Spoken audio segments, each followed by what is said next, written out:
mga katornikels, ito yung piston nya. Ito mga katornikels, oh. Wasari. Wasari. Yan, oh.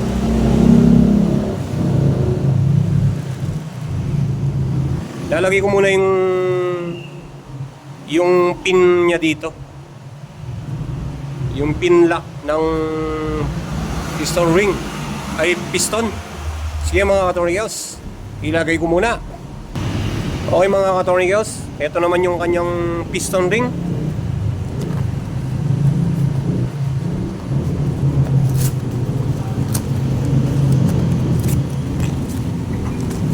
Yan.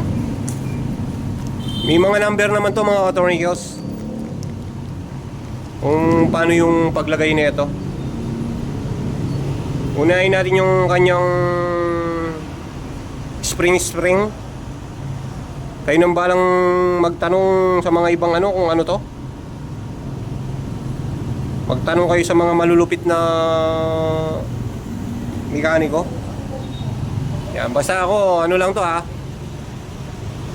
Ito kahit magkabaliktaran to, basta nasa gitna yung isa dito. Yan. Ganyan lang siya mga katornikels. Yan, nasa ano siya dito, yan.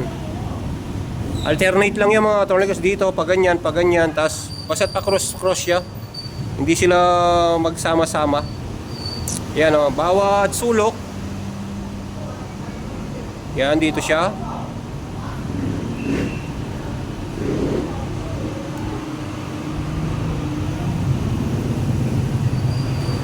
Ulitin ko yung mga nagdi-DIY lang to, yung mga walang kakayang magpa top overall sa mga iba.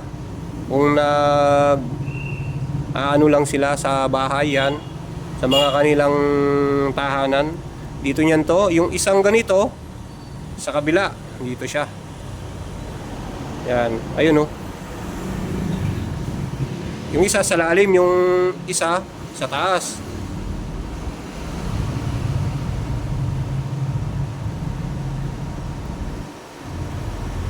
Yon.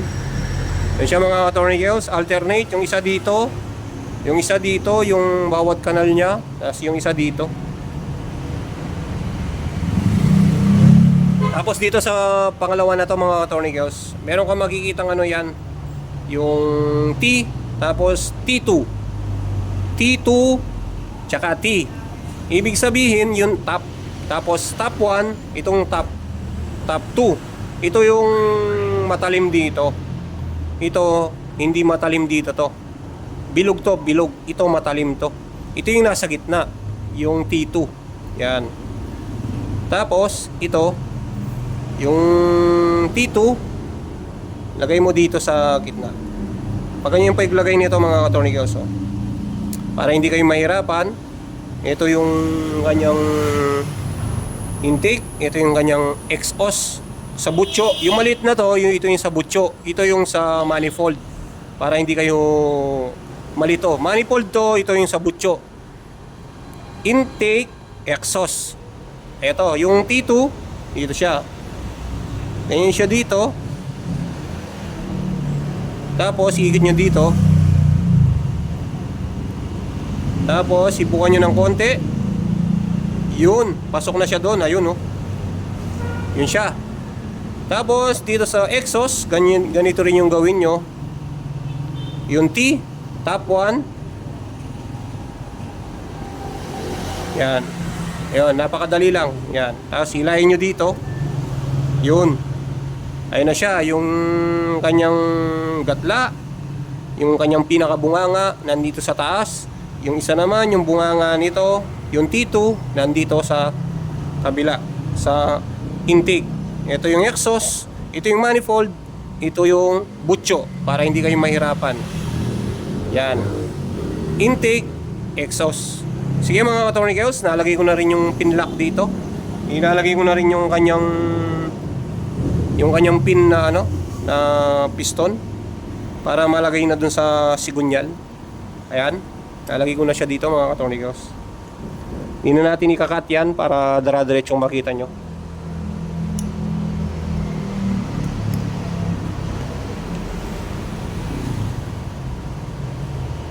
Yun mga ka-tornillos. Tapos kapag nalagay na yon, lalagay na yung kanyang pin lock dito sa piston. Tatakpan nyo ng basahan dito mga ka-tornillos para in case tumalon man to sa loob, patay. Pag tumalon to, nawala ito, yari ka. Bahala ka kung paano mo kukunin to, kung didiskartihan mo. Pero kung mga veterano, yan, minsan hindi na namin inaano yan pag mga veterano ka. So ito, ano to, pagtuturo, itatakpan natin tong ano niya dito, yung kanyang butas. Ulitin ko mga ka-tornillos ha, sa mga ano lang to ha, sa mga baguhan na mekaniko, yung mga nakakaintindi na pero nalilito pa rin sa makina, ito yung gawin nyo mga ka-tornillos.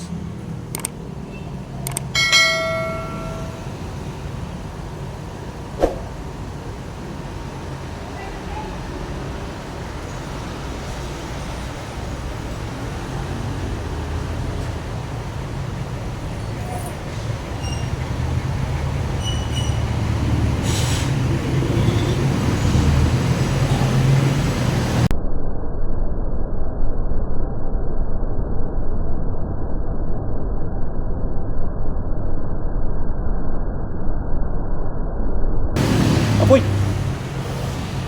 Puta ni Dana tumalon. Ito na mga ka-tornillos. Bis na tumalon dun sa paano, tumalon sa papuntang Nueva Ecija.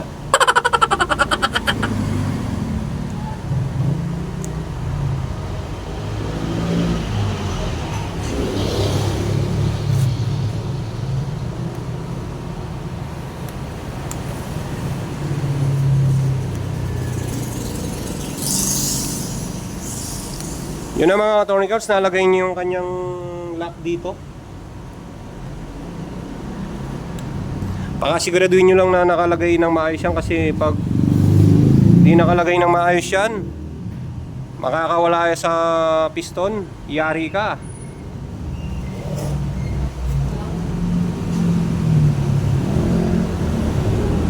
Yan mga ka-tornillos, pag nalagay na yan, bigyan mo siya ng langis.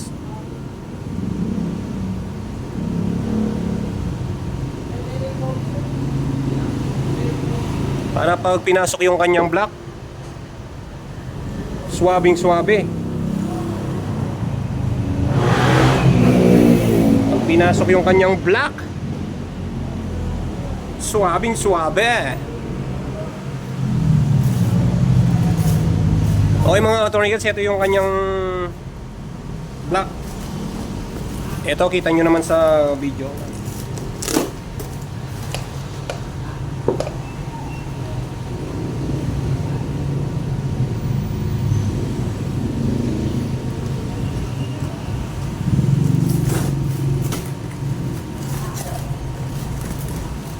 Ito yung kanyang block. Wasari.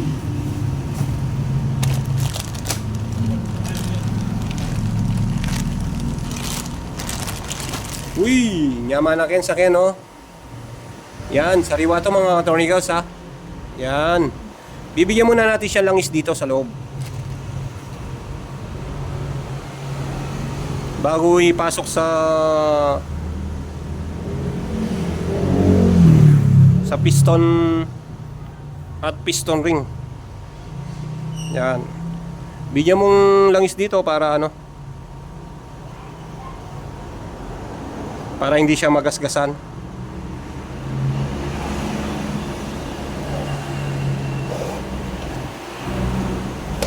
Bago ipasok yung ano mga tornillos, yung block, lalagay muna natin yung tornilyo dito sa kanyang drain sa coolant. Tapos lalagay natin yung black gasket.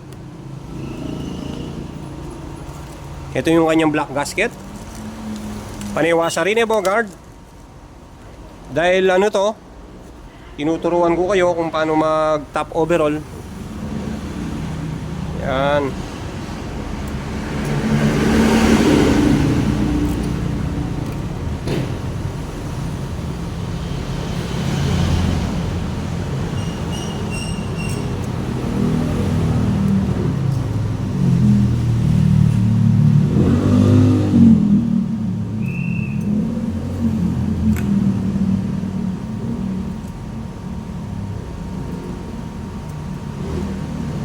Huwag kalimutan yung mga dowel mga ka-tornillos ha. Yung mga dowel na yan, yung dalawa.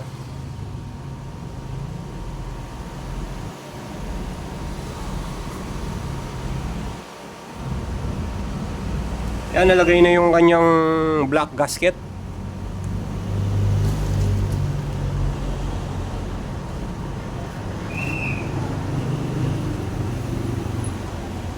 Ilalagay muna natin yung drain plug niya dito sa kanyang black bago natin siya isalpak kasi mahirapan tayo pag lagi inuna natin tong black.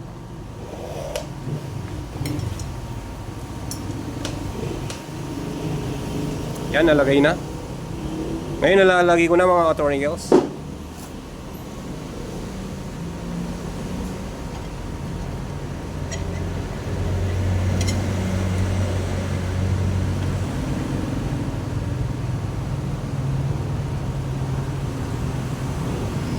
Dahan-dahan lang dito sa piston mga ka-tornillos. Iusog-usog nyo na ng konti para pumasok.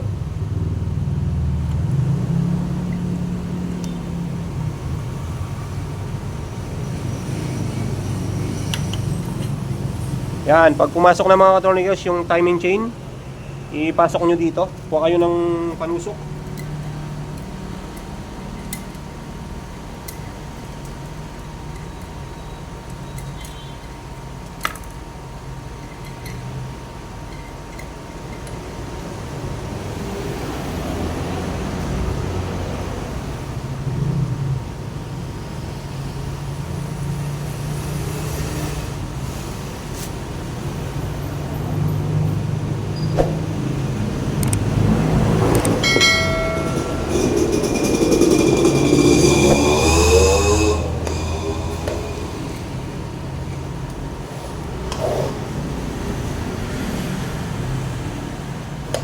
Yan mga ka-tornillos, make sure na naka-top-head.